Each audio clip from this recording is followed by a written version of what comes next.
Hey, what's up guys? Welcome to today's YouTube video. Today I'm going to be covering all the cards that came out in Battle of Legends Armageddon's Revenge. I figured this would be a really good set to cover because generally I feel that like a lot of the cards are often overlooked. Like there's a lot of cards that are obviously really hype, but there's a lot of cards that are often overlooked. And so I want to like just do like a quick in-depth just card by card explain to you guys what the potential utility, what each card does. Is it something that you should consider picking up, and etc. So without further ado, guys, we're gonna jump right into it. All right, guys. So this is what I have right here. Shout out to Screp. He's one of the mods on my Discord and channel. It's really awesome. You probably know him from other streams as well, such as like Farfas. But he's really awesome. But he helped put this together. But essentially, this is all of the OCG imports that came from the Battle of Legends set, right? So, well, why is this important? Well, it kind of like tells us what cards came over, and I guess like it kind of like shows us like how like meta defining these cards can be. Usually, generally, like the cards that come over from the OCG are like really insane, like cards that like will completely ramp up our meta. So it's really nice to see them being here. And now I doubt that it will be the case for like the new archetypes that got released for us, but I feel that I should still like cover them. So you have like the Appliancer cards that finally came over. You'll note that they're all level 1s. They're all under 500 attack as well. So in the archetype, there's 3 of the monsters. There's Breaker Bunkle, there's Copy Bunkle, and there's Socket Roll. So based off of their stats, you can easily see that there's like a machine dupe synergy, which is like really good. And essentially like they're all like pretty much like extenders for themselves. So like basically like this is like probably the card you want to open, Bunkle, and then you want to use this card, essentially Copy Bunkle and Socket Roll to essentially extend. Let me know in the comment section, guys, if you want that Appliancer deck. I've been like playtesting this deck, and it's really bricky. The other thing with this deck is like it's very vulnerable. It's not as like good, but I mean it's still like a really fun deck if you want to just take it to locals and have like a good time, honestly, and like for like play casual Yu-Gi-Oh. But it is really neat. So just to like explain to you guys what each of these cards do. So Breaker Bunkle is basically it's a damage. It's like an honest. If an Appliancer battles an opponent's monster, you can discard this card. Your monster cannot be destroyed by battle, and you take no battle damage. And then it has a Baling's effect in the graveyard, so that's really nice. That Baling's effect is actually not once per turn, so that's really good. So yeah, you can get Lightning Stormed, and it's really hard for them to out your Appliancer links. Then you have Copy Bunkle. So Copy Bunkle is really neat. Basically, what it does is you target a Appliancer card you control, and then you special summon it from your hand. And if you do, this card's name becomes that targeted monster until the end phase. So this essentially lets you make your monster like the same name.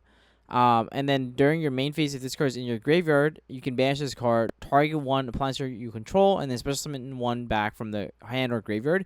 So this is really nice, being able to like recycle back your resources, especially like in the grind game.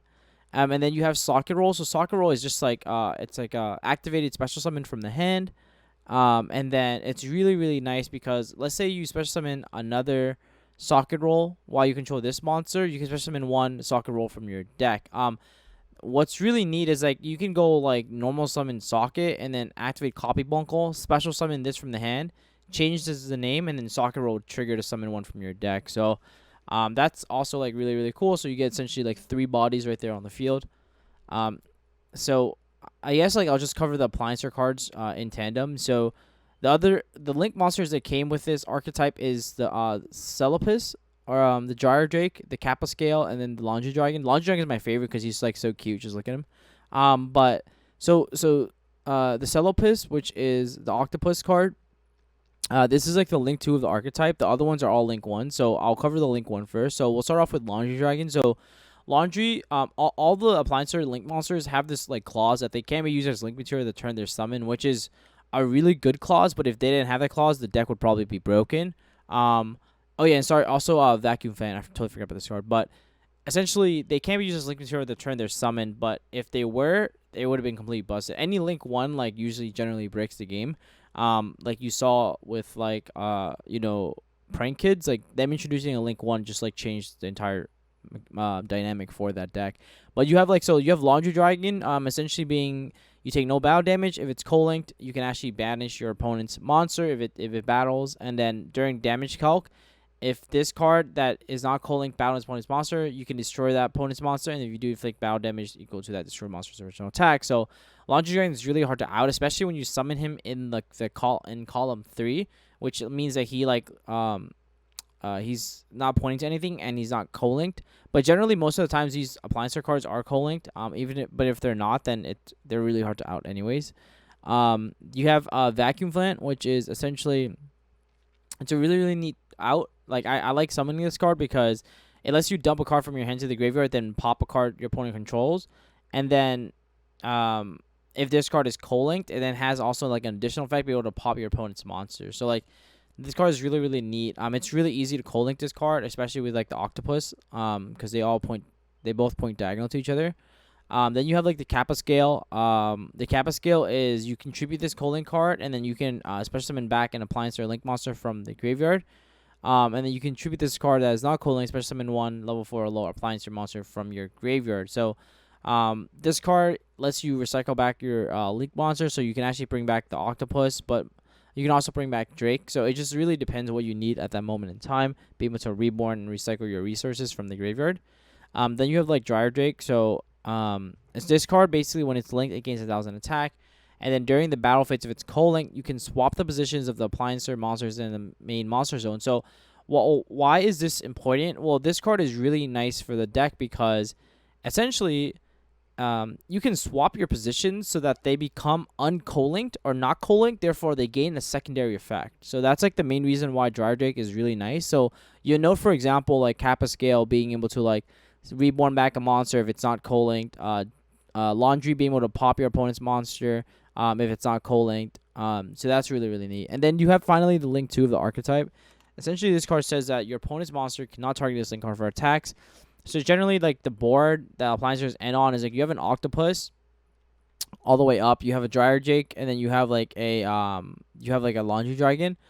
But essentially the whole concept is that like this card is like kind of like a Celine. It can't be targeted, can't be attacked. And then during damage calc, if your Appliancer monsters battles a opponent's monster, the battling monster gains 1,000 attack for each monster co-linked to this card during that damage calc only. And it also has a really neat effect where if a Link monster you control that's not co-linked is destroyed by battle or card effect, which remember you can swap the position with Dryer Drake, then you can like draw an additional card. So they also have like spells in the archetype. I really like their field spell. This card is actually the nuts. So when you activate it, it's kind of like a Prank Kid Palace. You add any Appliancer card from your deck to your hand, except the field spell, so you can't add itself. And essentially once per turn, if you were to link summon one of the link ones, you can actually add any Appliancer monster from your graveyard to your hand. So basically you would go make a link 1 and then just add it right back to your hand, which is really insane, be able to recur your resources. And then the second clause is like once per turn when a monster declares an attack, which includes your opponent's monster, you can actually swap the Appliancer monster you control to another main monster zone, which makes it co-linked or unco-linked, depending on what you need, which is really, really neat. Like that's kind of like their gimmick, being co-linked or not co-linked, essentially. Then you have like the reuse. This card is a monster reborn that's not once per turn, and it's really, really powerful.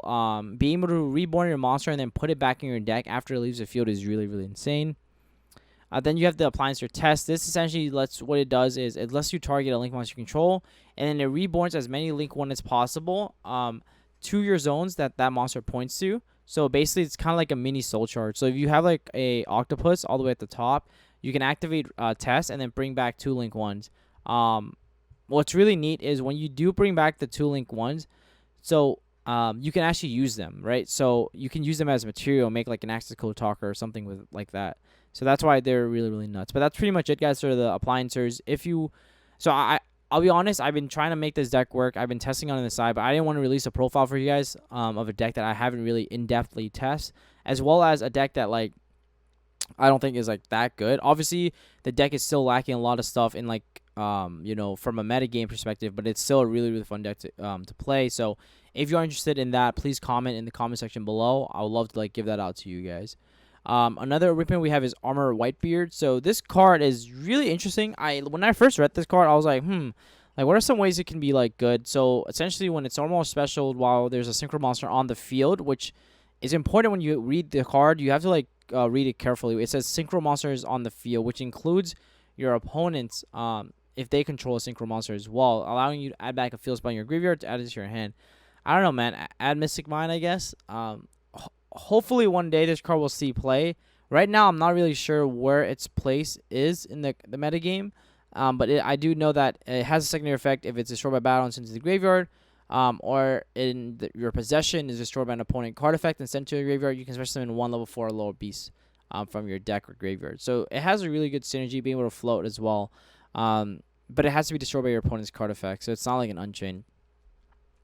Next, I have Chaos Emperor, the Dragon of Armageddon. A really short printed card. But I wanted to include this card because obviously it was in the TCG, but it is a prize card. So to be quite frank, not a lot of people have it unless you're like Shuping. He has like literally the ultra rare. But so I put this in here because this is technically what I consider like an OCG import because of its accessibility. It's like really hard to have, but now that it's in the current environment, this is really nice, especially if you're playing Dragon Link or KS deck or any of that sort. Like this card is really really good. Like if you're playing KS Lightsworns or KS Sworns or you're playing like decks that involves KS base, I think this card needs to be in your deck. Most of the time you go +1 off its scale effect, and the summon effect is really really good. So this card is really really neat. I really like this card a lot. Then Flint Lady. Keep in mind, I also would highly recommend you pick up this card. I think it's really short printed, so I can see being an $80 secret rare if a Dragon deck or a KS deck ever becomes relevant. So I would just like have a copy or two available. I think that's the most you would play anyways.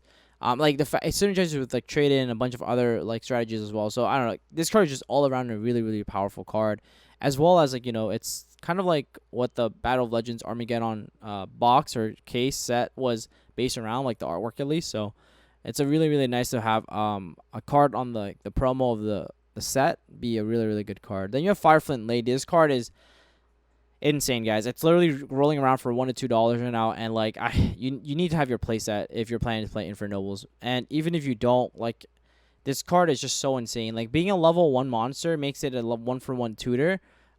It's a free special summon with no restriction, just controlling a warrior monster. You can send it to the graveyard to special summon a level 4 or lower from your hand. If you're playing heroes, you can special summon Fireflint.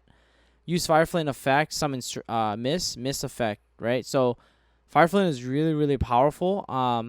Be able to like start off your play. Sometimes you can even start off your plays without like really committing to like a normal summon, right? Like if you open up Unexpected Die and Flint Lady in my Ignite Infernoble deck, you have a soul right there without normal summoning, right? Like you gotta keep that in mind. Like that's kind of like what made like the Adamass Parry deck really really strong, and that's where I see the direction of the Infernoble deck taking. Like just being able to play through a lot of hand traps, set up a crazy board. Yeah, I'm really excited for this.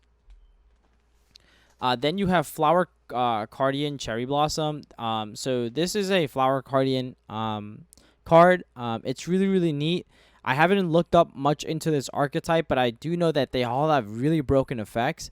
But like you can literally see, like if you read this card, like they all have like really insane effects. If you ever read the Flower Cardian strategy at all, they have like really insane effects. A lot of their spells are like really broken. I'm just not sure why a lot of people play them. Hey, who knows, guys? Maybe I'll test it on stream one day. Let me know if you guys would be down to see that as well. But I gotta look more into this for sure. Don't know the most about this card. But it is a nice OGG import. It's like from what I'm reading, it's a nice special summon. You can tribute 1, draw 1, and if you draw a Flower Cardian, you can special summon another one. So this card looks really nice to me. It's a warrior monster too, and I'm a big fan of warriors. Then you have the Malefic Paradigm Dragon, guys. So this card must be special summoned from your hand by banishing 1 Malefic monster from your extra deck while Malefic Paradigm Dragon is on the field. For lack of a better word, this is the only one that can be on the field, I guess. I guess unless you Monster Reborn it, right? Oh, but it has that must be special summoned first.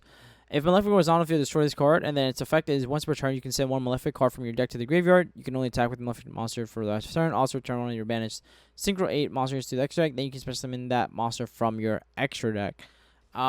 So I mean, this card is kind of nice because if you summon like a Malefic Stardust, you can then summon this, use its effect to return back the Stardust back to your extra deck, then special summon the Stardust, right? So that's kind of like cool. Like that's really, really powerful. So if you're looking to play like the Malefic deck, casually, maybe even competitively, right? Like definitely consider picking this card up. Then you have, of course, like the crazy card, the hype card that everyone was looking for, Numeron Wall. For those of you who don't already know, this card is literally busted. Quick effect, activate the field spell from your hand. From your hand or deck. And then when you ever take battle damage, you can special summon this card from your hand. End the battle phase after the damage step, right? Why is that important? Well, this card is literally a free battle fader, right? Like, that's literally so nuts. Cody and I actually played 2011 a week or so ago, and imagine if this card was available in like a KS Piper deck. That would be kind of nuts, actually, right? Maybe it has synergy with Piper or KS Piper. I gotta look into it. Oh, that'd be kind of crazy. Go KS Piper and then just use KS Piper effect, draw a card. And then if you hit the wall, you can draw another card, and then you can just activate the wall effect, activate the field spell, and then just keep playing. That's actually might be something I'm going to be looking into, right? Like the KS Piper. Can we bring it back into the 2020 metagame? Anyways, next is the Penguin Torpedo. So Penguin Torpedo is super neat. If you're looking to play Penguins, Konami decided to release Penguin support. So if you're interested in playing the Penguin deck, definitely consider picking this card up. When it inflicts battle damage to your opponent, you can target one level 6 or lower monster your opponent controls and take control of it, right? Like, that's really nice. That's really nice. Being able to take control of your opponent monster is a free, I guess, fodder to use. So that card is cool. You have Powered Crawler. This is a machine. It's a level 7 Earth. I mean, it's a normal or special. You pop one card your opponent's control, right? Like, that monster at least. So, I mean, I think this might be eventually good one day. I'm not really sure what strategy it would be good in, but like being able to be normal or special and pop your opponent monster, it's kind of nice, and it doesn't actually target as well, so that's cool. Of course, we also have the 10,000 Dragon, guys, the OCG import. Finally, we have this card is just so beautiful. I actually pulled it. Man, this card is so beautiful, guys. Like, but I mean, who knows? Maybe someone will come out with a deck, and meme actually OTK the opponent with like a 10,000 Dragon. That would be pretty funny, honestly. And then we have Afterglow, right? So if you've seen, I think it's called Slash Drawn. I never played during that format, so I'm not as familiar with that card. But this card, what it does is basically you activate, you banish this card, and as many copy as Afterglow as possible from your hand, deck, graveyard, face up, field. Then you shuffle one of them back. And then during your next draw phase, if you were to draw Afterglow, you inflict 4,000 damage. I don't think there's an FTK possible with this, just because the rest of them is going to be banished. So how do you get back? How do you put it back into your deck? So the most you can draw is 1, which is 4,000. It's like, yeah. So I don't know. Maybe someone will figure out an FTK with this. Like, the only other thing that's even crazier is that like you can only activate this once per duel. So like, I feel like that's literally impossible unless there's a spell card that lets you copy the spell card. But without further ado, we'll keep going. So these are the Appliancer cards I talked about. These are the Numeron cards. So Numeron Calling lets you actually just special summon the gate cards from your extract for free. The Network lets you cheat out this Calling for free. Then you have Psychic Wave. So, man, I can't wait for the Jinzo support, guys. And they're giving us bits and pieces. So really, really excited for this. Love the Jinzo. Really, really dope card. But, so, we have this new quick play spell card called Jinzo Wave. Essentially, what it does is, unless you send Jinzo monster from your hand or deck to the graveyard and burn your opponents for 600 Keck win in time. And then during your main phase, except the turns are sent to the graveyard, you can actually banish this card from your graveyard, target one machine monster in graveyard, send one Jinzo from your deck to the graveyard, and if you do, add the targeted monster to your hand. Yeah, I mean, I guess you can put it in. You probably put it in Sky Strikers, right? Burn your opponents for a little bit of damage. No, I'm just kidding. That sounds like a bad idea. And then you have Super All In. So Super All In is a really, really good OCG import. This card is kind of broken, guys, if you read it carefully, right? That's what I'm saying. I think, guys, I have to test Flower Cardians. I think there's something about this archetype that's kind of crazy, but I'm interested in learning more about it.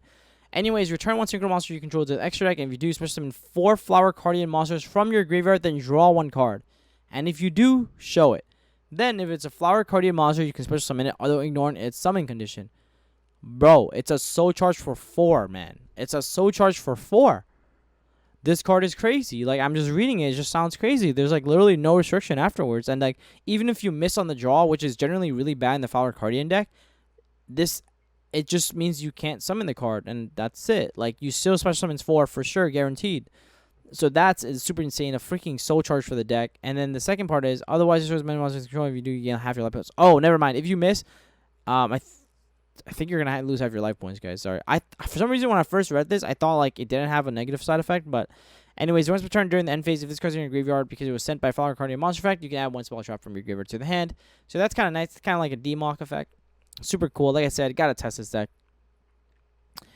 Okay, Dark Spell Regeneration. So we got some new trap cards that we're gonna go over really quick. So Dark Spell Regeneration, when your opponent's monster declare an attack, target 1 spell in your opponent's graveyard, set it to your field. That's interesting. You can banish this card from your graveyard and send 1 monster reborn from your hand or face down field to the graveyard. Special summon 1 Winged Dragon of Raw from your graveyard in a summon condition. Oh, this is like the raw support that it's here. And then you can send 1 monster your opponent controlled to the graveyard. That's crazy. It's probably trying to facilitate like Winged Dragon of Raw, like OTK. This card is a neat trap card. I kind of like it. It's also a trap that is normal, so you can trap trick it. Then we have High Rate Draw. Okay, as you can probably tell by the name of the card and then the artwork, you know, it's going to be a high price to pay to draw a card. Anyways, let's see what this card does. So you destroy 2 or more monsters you control. Wow. Okay, so first of all, it doesn't target the monsters you control, which is really neat. And if you do, draw 1 card for every 2 monsters destroyed. So I'm already seeing some synergy with Unchained here. Be able to draw a card after popping 2 and triggering 2 effects. Sounds really nice to me. And I guess it also lets you dodge hand traps or impermanence, because you can actually, like, if you get imperm, you can chain the high rate draw to destroy your card and then draw a card and then trigger their float effect. And then during your opponent's main phase, if this card is in your graveyard, you can target 1 monster you control, destroy it, and if you do, set this card with advantage when it leaves the field. So that's really neat, because if you go first and if you draw this card with Magician Souls, you can actually send this to the graveyard. Yeah, you can actually send this to the graveyard, draw a card, and then use it during your opponent's effect to reset it. And then you can use it on your turn. That's really neat, actually. I feel like this card might be really, really good one day. Intruder's Alarm. Yellow Alert. It's really nice artwork. I really like this artwork, by the way. So when your opponent's monster declares an attack, special summon 1 monster from your hand. And if you do, while you control that face of monster, your opponent's monster cannot declare other monsters for attack. That's really, really good. That's really, really good. Who can guess what card this is really good in? I'll give you guys 5 seconds. I've paused the video. Okay. Anyways, guys, Intruder's Alarm is going to be really, really good in Dragonmaids, right? So Dragonmaids have a lot of gimmicks in the battle phase, and they also all trigger on special summons and normal summons. So, like, you can literally summon, you know, Chamber, Parlor, summon any of the waifus in battle phase, trigger their effect, go plus, end a battle, go back to your hand, go even more plus. So this is nice. This is nice, guys. I kind of like this card. I do kind of like this card. And then we're going to go into the side deck, which is essentially other cards that I was going to put in, but I didn't get, I wanted to just fit everything in. So we didn't have like the Blizzard Wolf, the Polar Penguin, and the Weathering Soldier. So Glacier, Blizzard Wolf. So how this card works is when a monster declares an attack, you can negate that attack and then special summon 1 level 4 or lower water monster from your hand. It reminds me of Glad Beast almost, like he has being able to like you know, trigger effects during the battle phase. And at the start of your opponent's battle phase, if you control no monsters and this is in your graveyard, you can actually special summon this for free, which is kind of neat, as well as being able to negate an attack and then keep it extending. I feel like Glacial Beast, Blizzard Wolf could be really, really good. But it seems like not a really good starter, and I feel like in the current metagame, you need really strong starters and extenders. So, man, I don't know if Blizzard Wolf is going to see any play. You'd have Glacial Beast, Polar Penguin. Definitely get this card, guys, if you're playing the Penguin deck. Looks really, really fun, really cute, honestly. You know, a little happy feet here and there. But if this card special summon, you can target 1 monster your opponent's control and return it to the hand. So, classic Penguin strategies. And if this card is destroyed by battle or card effects, you can target 1 card your opponent control, return it to the hand. So, this card is really, really neat. And it's also an Aqua level 3 tuner, so you can definitely go into like synchro plays with this. Then you have Weathering Soldier. This card is like really neat for the fossil strategy. So what it does is if it's sent to the graveyard by a card effect or destroyed by battle, which means if you foolish burial this, you get off its effect. The other way to trigger this card is by Miracle Rupture, but I'll go into that after. It lets you add the fusion fossil fusion to your hand. And then that's like pretty much like the utility of this card. It's hittable off of Adamantipator, so that's definitely some potential synergy that you can see there if you're trying to play with Adamanticators. And then here are like essentially the Fossil Warrior. And then here are essentially like the Fossil Warrior fusion monsters. So I kind of equate this deck to kind of like an almost what's the best way? Like an invoked engine, but kind of like a little bit worse. But so here's the first one. It does piercing when it attacks defense monsters. 2,500 for a level 4. It's kind of big. And then you can banish this card from your graveyard and then add a Fossil Fusion from your hand. So generally the play would be to activate Fossil Fusion, banish your opponent's monster, then you banish the Skull Guard, get another Fossil Fusion. So that's pretty much it. Fossil Fusion is not once per turn to fusion summon, so that's really, really neat. Then you have Yugioh. Yugioh is essentially if it battles an opponent's monster, you can swap the attack and defense of that monster. And then if it attacks a defense monster, it does piercing. It's at 35. But what's crazy about the piercing is that like it doubles piercing damage to a defense monster. Oh no, it doubles piercing damage or doubles any battle damage. So that's really, really good, helping OTK. It also like uses your opponent's level 7 or higher monster in your opponent's graveyard, so you can like literally hit their block dragon. Then you have like Skullbone. Skullbone is the way this card works is you can banish a card from your graveyard, add a time stream from your deck to the hand. This is doesn't require much going first, because the problem with Skullguard is that you have to hope your opponent's hand traps you and then you activate Fossil Fusion. But Skullbone is just any level 4 or lower monster, and the way it works is you can add Time Stream. So Time Stream is this card. How Time Stream works is you can target a fusion monster you control, which will probably be the Fossil Skullbone that you summoned, and then you can basically special summon from the extra deck a Fossil Fusion whose level is 2 higher level, so you can summon a level 6, and it's treated as a Fossil Fusion. And so what you can do is you can summon the 6, which is, I'm going to showcase you guys here, the Skull Knight. So when Skull Knight is summoned, it does piercing. They all do piercing, and if it destroys a battle by monster, it can make a second attack.